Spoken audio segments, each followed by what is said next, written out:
Say hi to YouTube land. You're a cute little baby cow.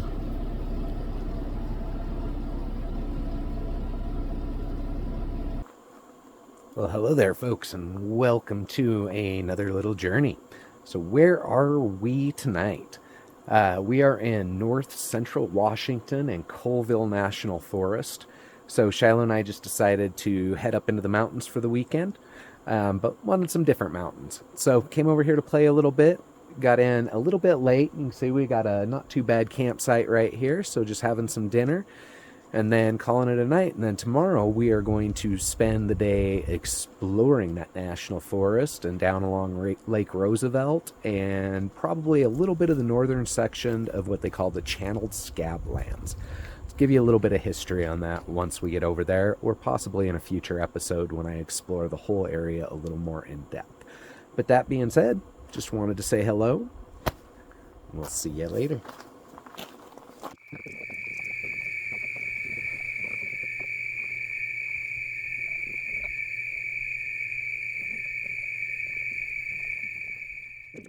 Well, good day to you, folks.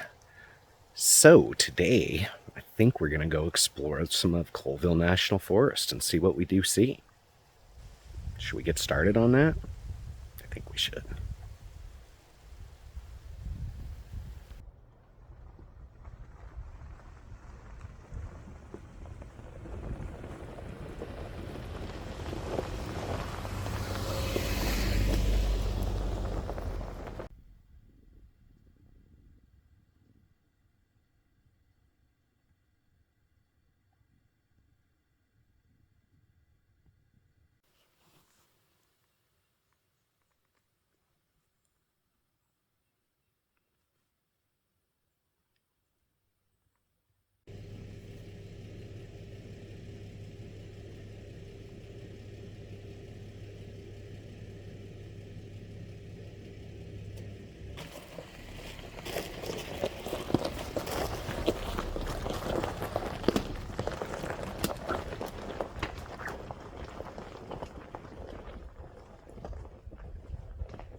Well, welcome to Camp Groden, Fort Groden, whatever you want to call it. What this was a Civilian Conservation Corps kind of base camp for when they were here in the 30s and 40s, building out most of the trail systems and national forest infrastructure that you find throughout Colville National Forest here.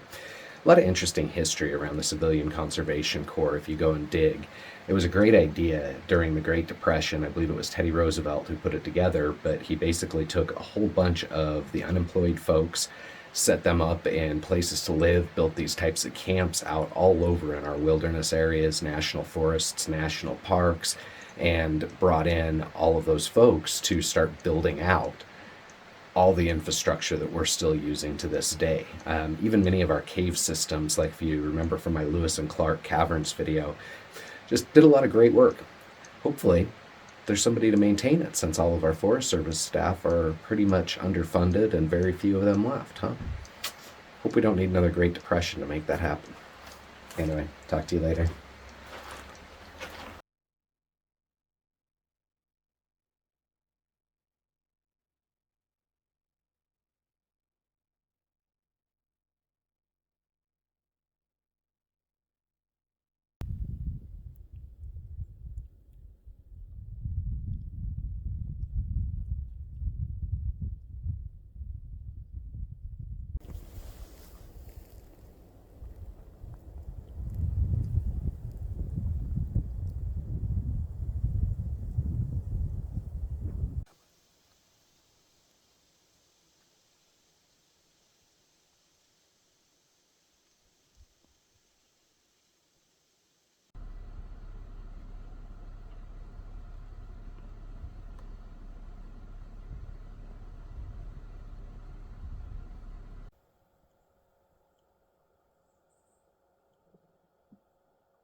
Well, welcome to tonight's campsite. We are on Lake Roosevelt, which is actually the Columbia River, just, a section that's been dammed up and turned into a lake. Been a very frustrating day trying to find campsites. Like, we got over here on the lake, and everywhere we tried to go was either full or areas I've been into before suddenly are posted no trespassing, despite there being developed campgrounds and stuff, dispersed camping on those roads. So, I guess we're here, and it's almost dark. We'll try to take you down and show you the lake, but if not, we'll show you in the morning. Anyway, just checking in.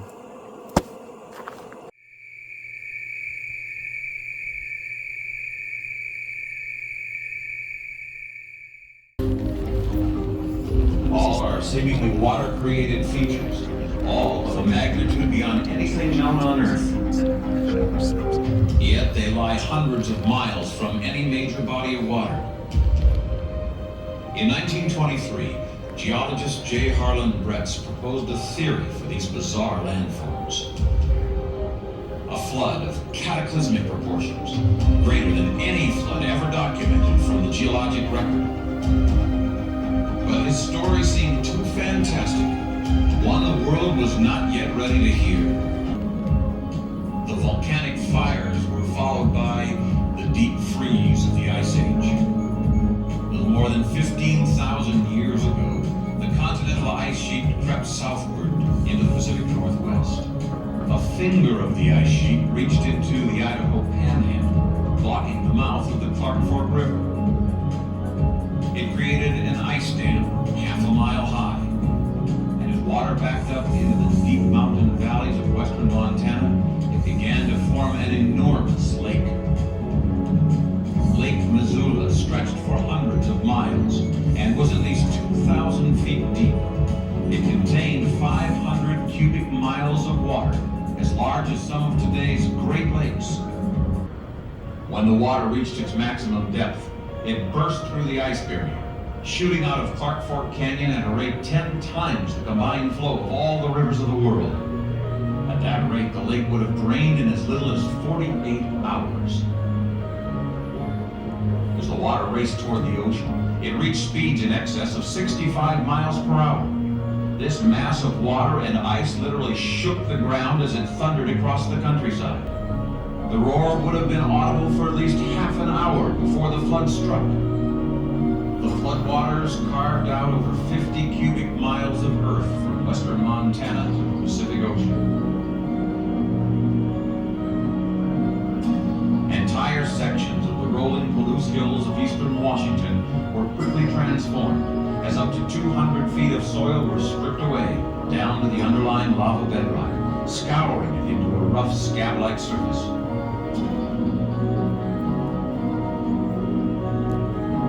Deep channels or coulees were gouged into the bedrock in a very short time because it was easy to pick the basalt apart, column by column.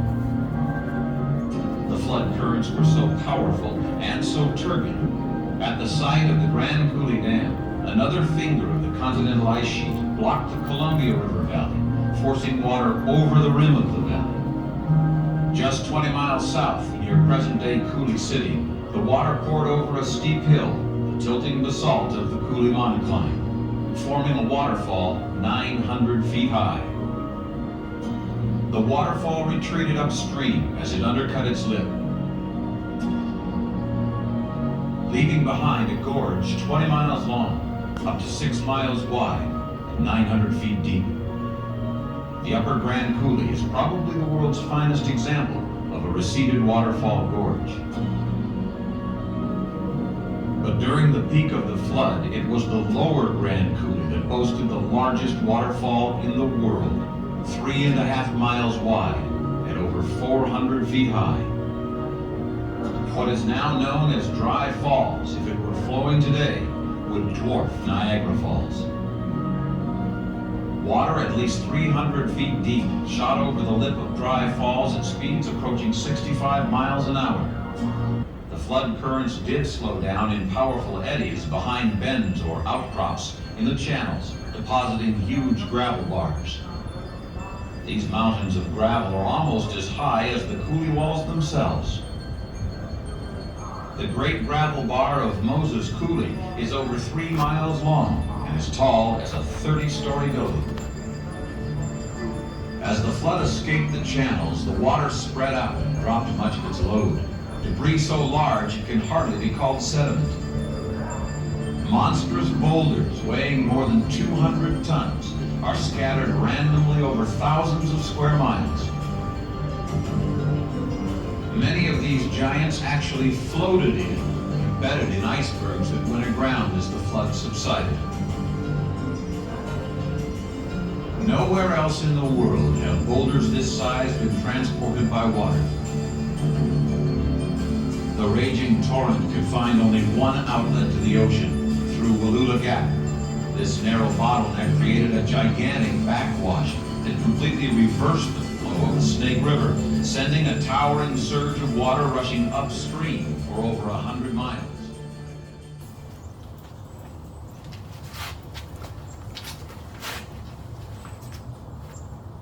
Well, folks, as you can see, we are back home in our cozy blanket of the evergreen covered Cascades. It was a good trip, though. Colville National Forest turned out to be kind of cool. Not all that dissimilar from here, just slightly more arid forests, but we had a lot of fun exploring in there on our first day, and then the second day we kind of focused on getting down into the Channeled Scablands, as they call it, and doing at least a few of the coulees there. I went ahead and inserted like some historical information that we recorded off of a video to kind of explain what that really is. But it was very cool getting through all of those various river canyon lands, and about halfway down the state. I will pick that thread up at another time, and we will go ahead and do the southern section of that as well. But that being said, we hope you enjoyed coming along with us. You should be about caught up to my timeline now, maybe a week or so behind me, and trying to plot what the next journey is going to be. So I will see you on that one. In the meantime, take care of yourselves all.